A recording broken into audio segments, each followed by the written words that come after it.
What's up, everybody? I'm Dear Gamer. Welcome back to the channel today.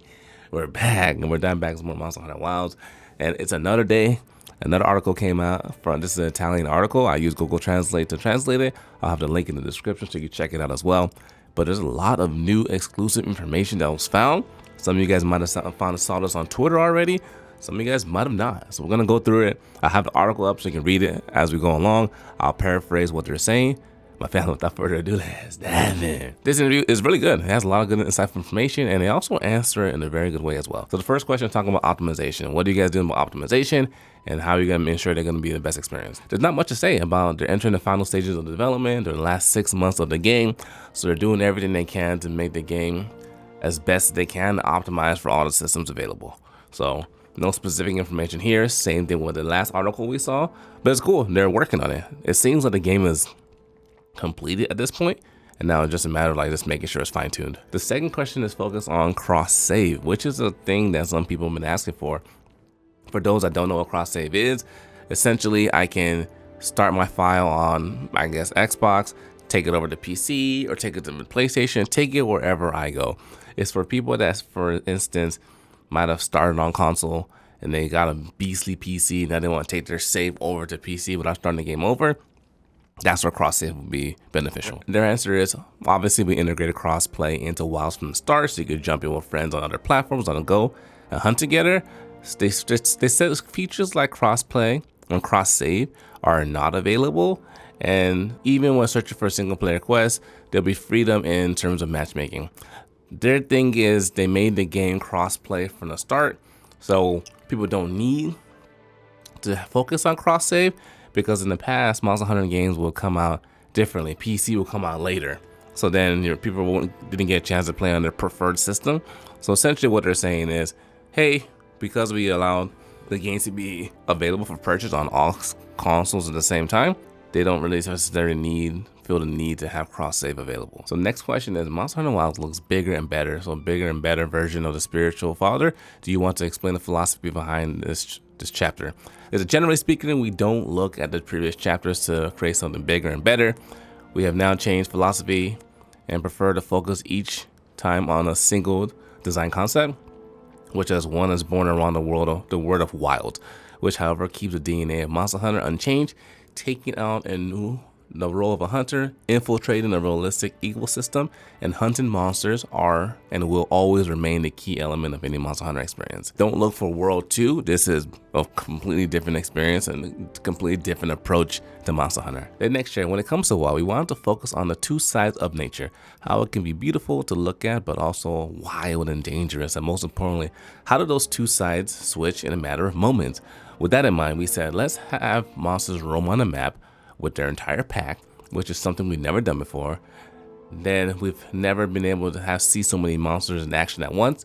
Let's have the players explore their environments without loading screen, without interruptions, connecting the base camp and hunting religions.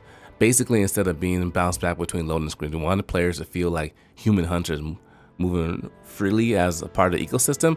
All those concepts came together from the philosophy of the heart of Monster Hunter Wilds. The follow-up question is a choice to allow you to equip two weapons and change them at any time part of this philosophy? Is this a concept designed specifically for this chapter, and if so, why? They said, absolutely. The decision was a natural consequence of the type of design we adapted for Wild, mainly because it's no longer necessary to return to base camp when the mission ends.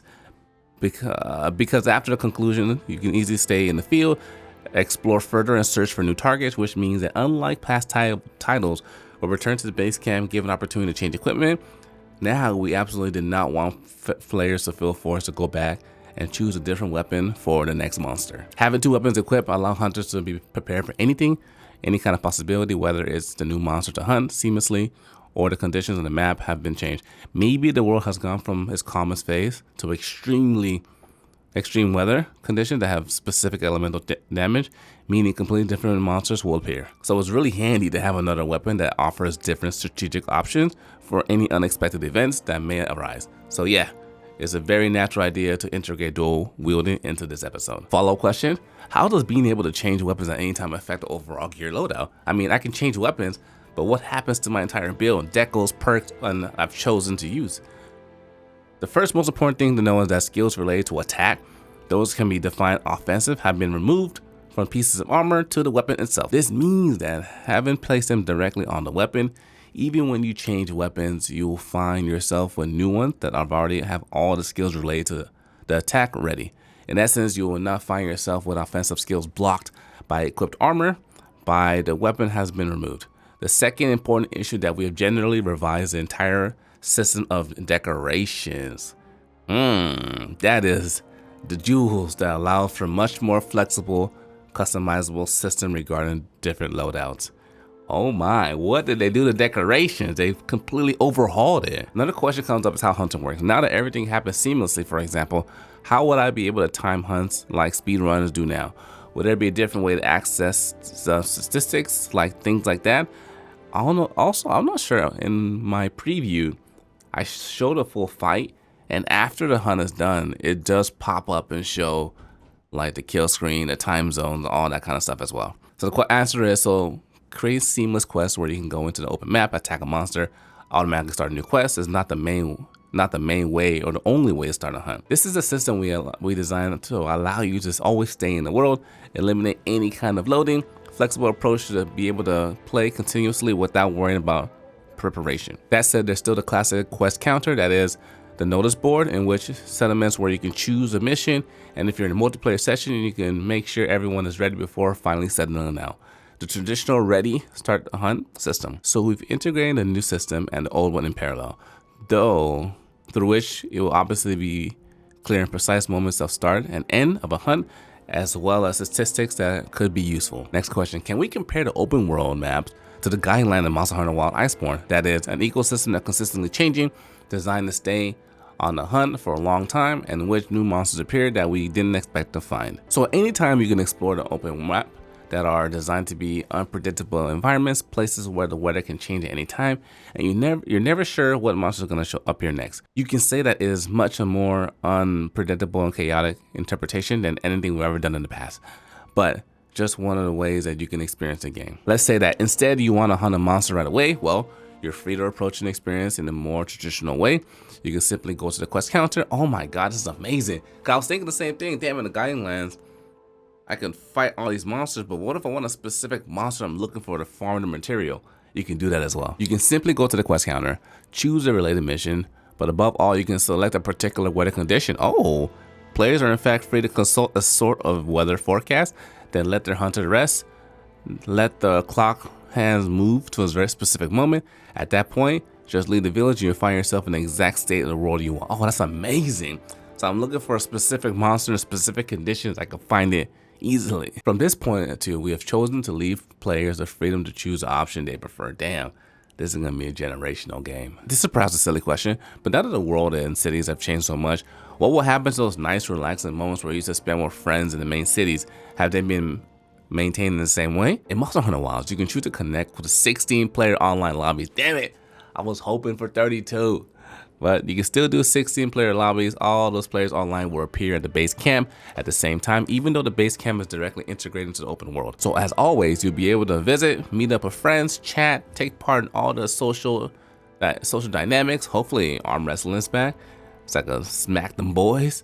So don't worry, those social elements are absolutely going to be a part of Wilds too. Here's the big one everyone's always asking. I know this question has nothing to do with what we've been talking about so far, but I'm really curious. Have you ever thought about adding a new weapon to Monster Hunter recently? And if you have, what is that decision like? Everyone laughed. The truth is, something we talk about all the time.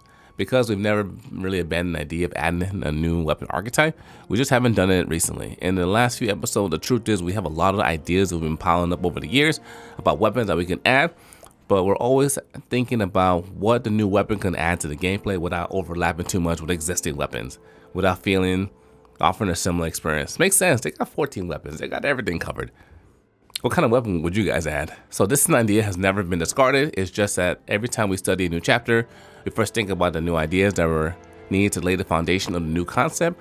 From the moment we introduced the 14 weapon consistently, it never happened that it was one of the main focuses of the subsequent games. In the case of Wilds, our main philosophy was to take 14 existing weapons, develop them a lot compared to the past, through new moves and features. Another thing we often discuss about the 15th weapon is that over the years, we developed the existing 14th weapon so much that each one has a very deep combat system and capable of doing very exciting things.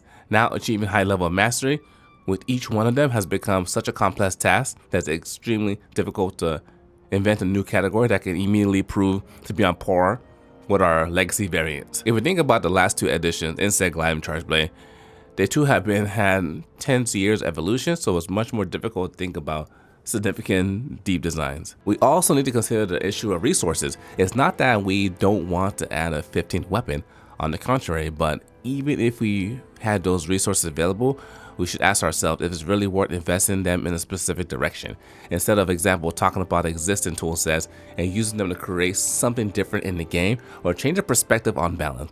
In the end, it's all about question of priorities for the next video game. Simply, in the recent time, it hasn't happened yet, and new weapons has considered a priority. Trying out Monster Hunter Wilds here at the Tokyo Game Show, we noticed that the changes to the weapon movesets were much more profound than we thought. Can you explain the balance and philosophy? Yeah, the weapons in the preview trailers were like, okay, that's dope. Then when you actually got to play it at Gamescom, it was absolutely insane what it did with the weapons. The answer is there's a core concept that we've been balancing the movesets in Monster Hunter Wilds around. We want to minimize the number of situations where a player has no viable option for what they want to do next. Nice. We wanted to make sure that no matter what's going on, you can always have a sensible option to deal with a situation or a counter. Nice.